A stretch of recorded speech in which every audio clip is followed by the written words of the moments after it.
Buenas tardes, chicas Semuna y todos aquellos que se encuentren al alcance de esta grabación. Esta tarde continuaremos el estudio de las plagas de Egipto y estudiaremos el capítulo 9 de Éxodo. Las plagas de Egipto fueron la estrategia que Dios utilizó para lograr su propósito, que era la liberación del pueblo de Israel. La estructura mental de Faraón era de arrogancia, superioridad y menosprecio por el Dios de los hebreos. Muy pronto se daría cuenta que este Dios no era solo el Dios de los hebreos, sino el único y todopoderoso Dios. En el versículo 1 del capítulo 9, el Señor le da estas instrucciones a Moisés y le dice: preséntate de nuevo al faraón y dile: esto dice el Señor Dios de los hebreos, deja ir a mi pueblo para que me adore. Y quiero compartir con ustedes una notita histórica sobre este personaje llamado Harriet Tubman, que la apodaron Moisés. Hay una canción espiritual, un spiritual como se conoce en inglés, llamado Go Down Moses, baja Moisés. Esta frase, basada en el texto bíblico de Éxodo 8:1, cuando Dios le dice a través de Moisés al faraón: deja ir a mi pueblo. En esta canción espiritual, Israel representa a los esclavos afroamericanos y el faraón a los amos esclavistas de los Estados Unidos del sur. La canción espiritual Go Down Moses, baja Moisés, se considera el tema que cantaban los esclavos que huían del sur hacia el norte antes de la guerra civil. Era una de las canciones del Underground Railroad, o sea, el ferrocarril subterráneo. El ferrocarril subterráneo fue una red clandestina organizada en el siglo XIX en el norte de los Estados Unidos y Canadá para ayudar a los esclavos afroamericanos a escapar de las plantaciones del sur hacia Estados libres o a Canadá.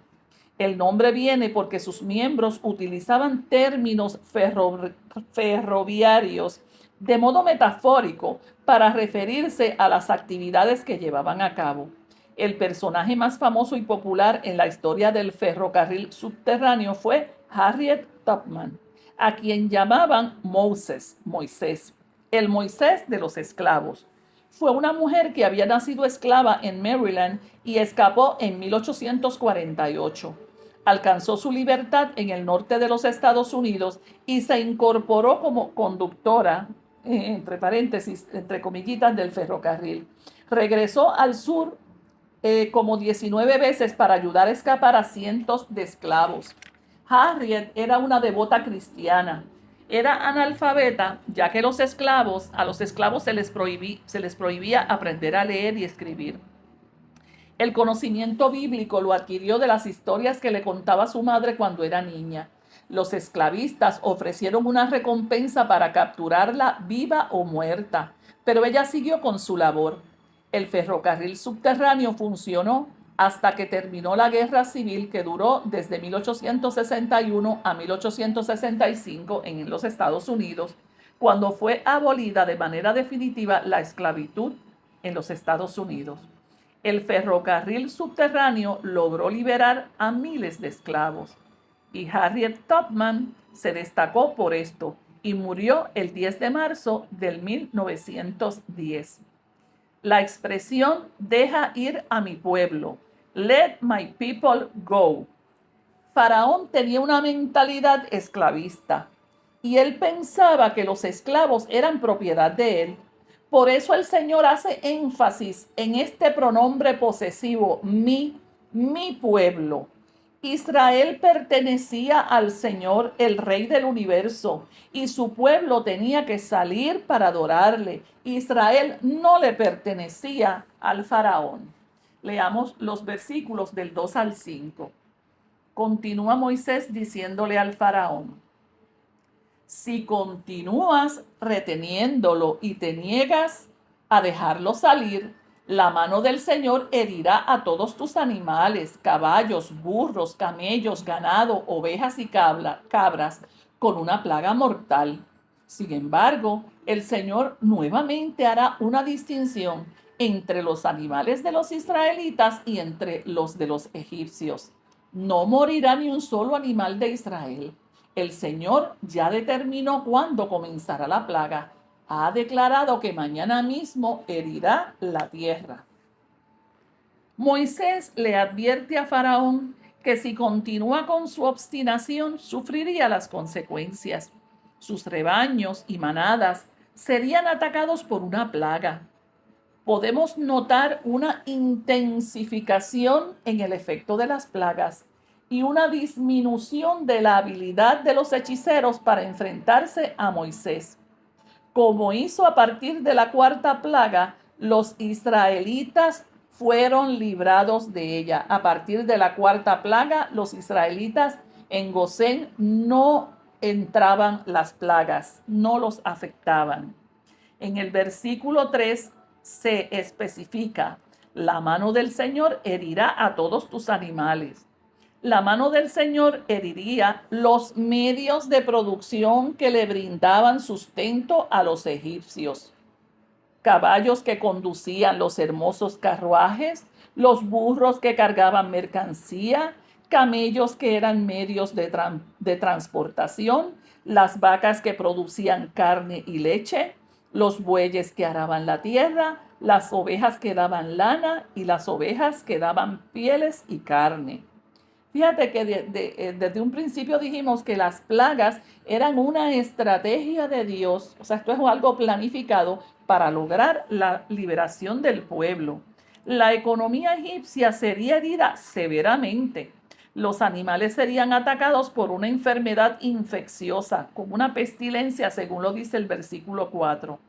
Pero los animales de los hebreos serían preservados.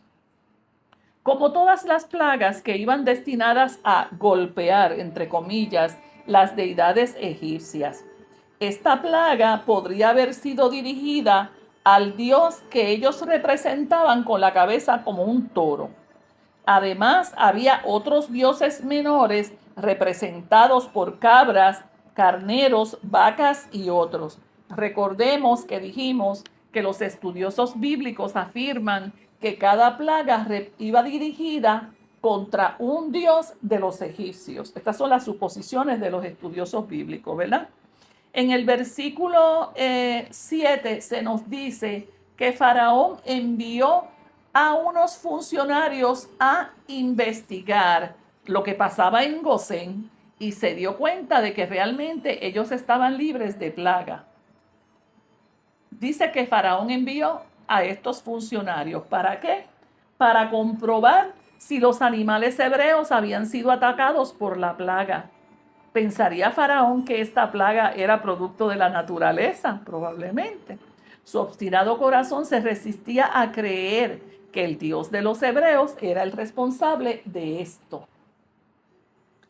La sexta plaga, esa era esa peste que cayó sobre los animales, esa enfermedad infecciosa, era la quinta plaga. Ahora vamos para la sexta plaga en el versículo 8. Vamos a ver.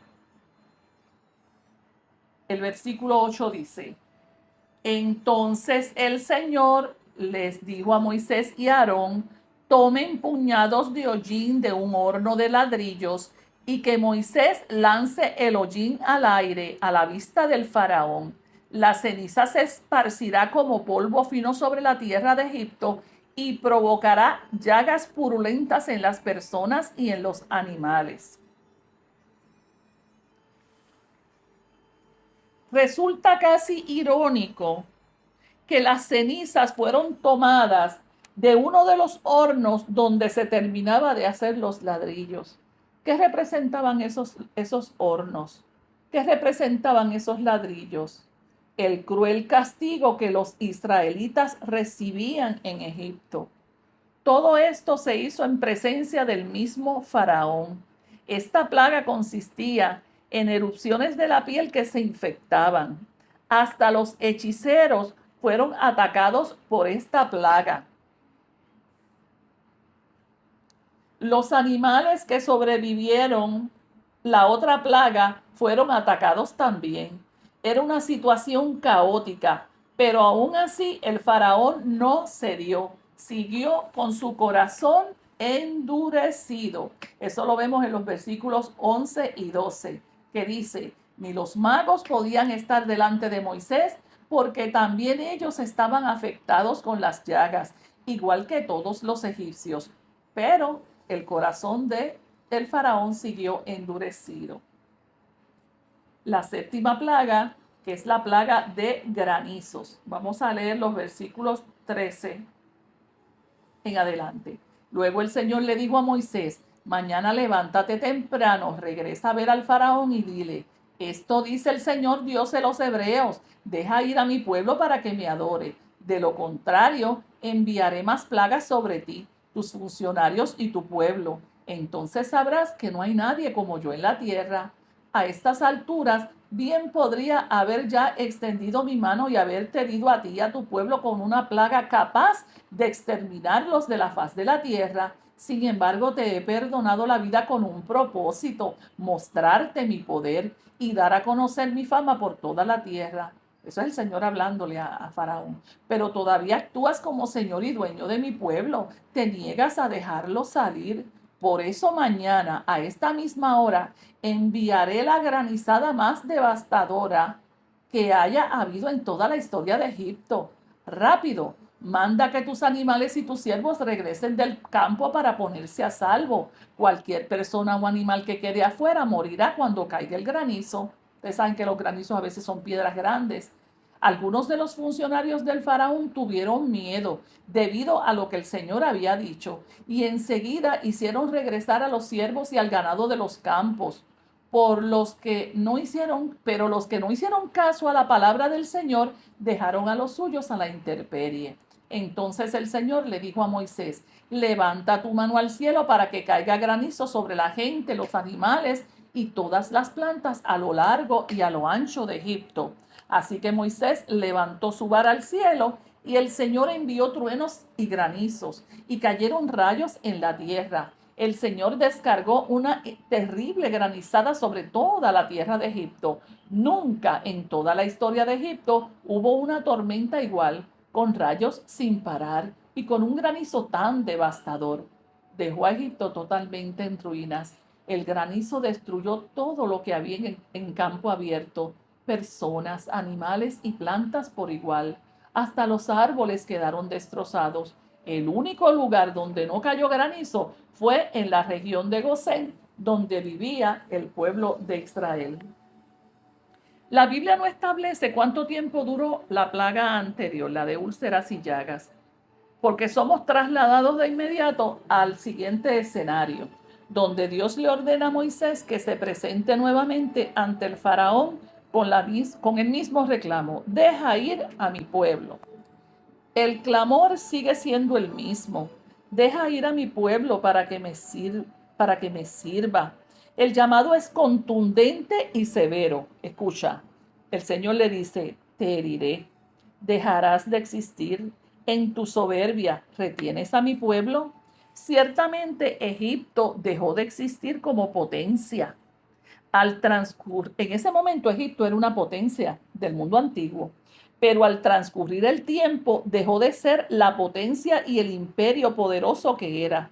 Lo que el faraón no entendía era que su obstinación traería como consecuencia el engrandecimiento del nombre de Dios, del Dios verdadero. Las naciones circundantes escucharían sobre lo que pasó en Egipto. Las tormentas de granizo vienen acompañadas por relámpagos, truenos y lluvia. La amenaza era muy seria. Los pedazos de granizo serían muy grandes.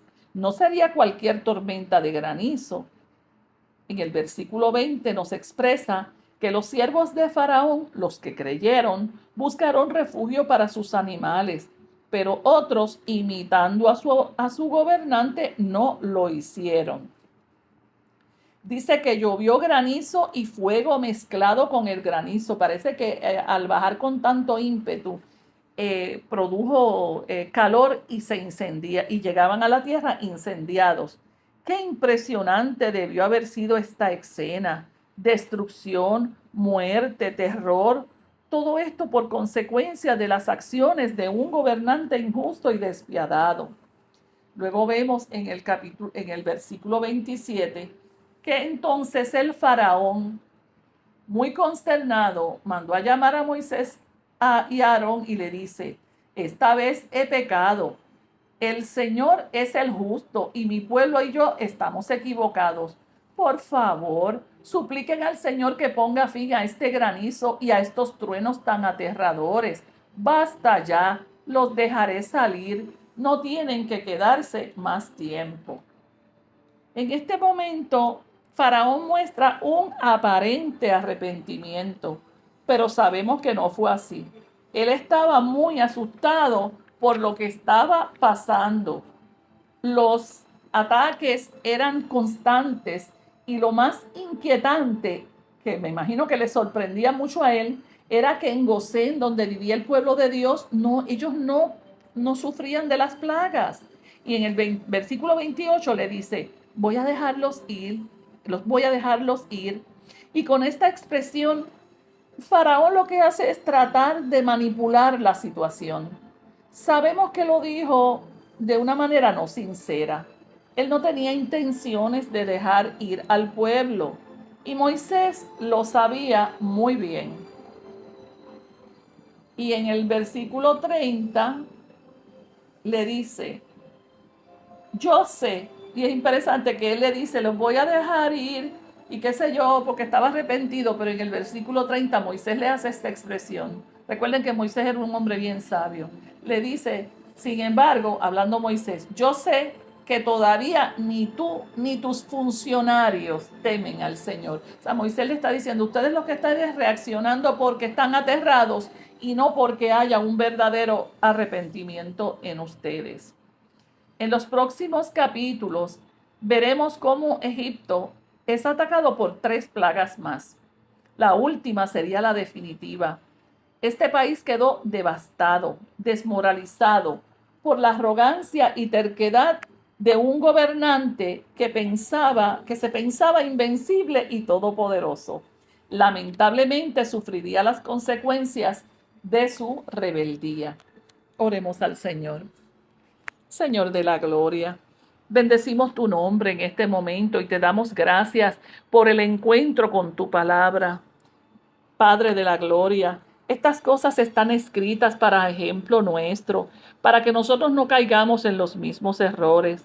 Ayúdanos, Señor, a tener una mente flexible, a no tener una mente obstinada, que sabiendo que probablemente algo nos hace daño, nos obstinamos en seguir persistiendo en ese camino. Ayúdanos, Señor, a tomar buenas decisiones. Ayúdanos a ser sabios en nuestra vida, Padre. Que cada paso que demos sea de acuerdo a tu voluntad. Bendice cada persona que escucha esta grabación. Que la presencia de tu Espíritu Santo sea sobre esta persona en estos momentos, abriendo su entendimiento hacia el mensaje, Señor, que tú nos quieres traer en esta tarde. En el nombre de Jesús yo te doy tantas gracias. Amén, Señor. Amén.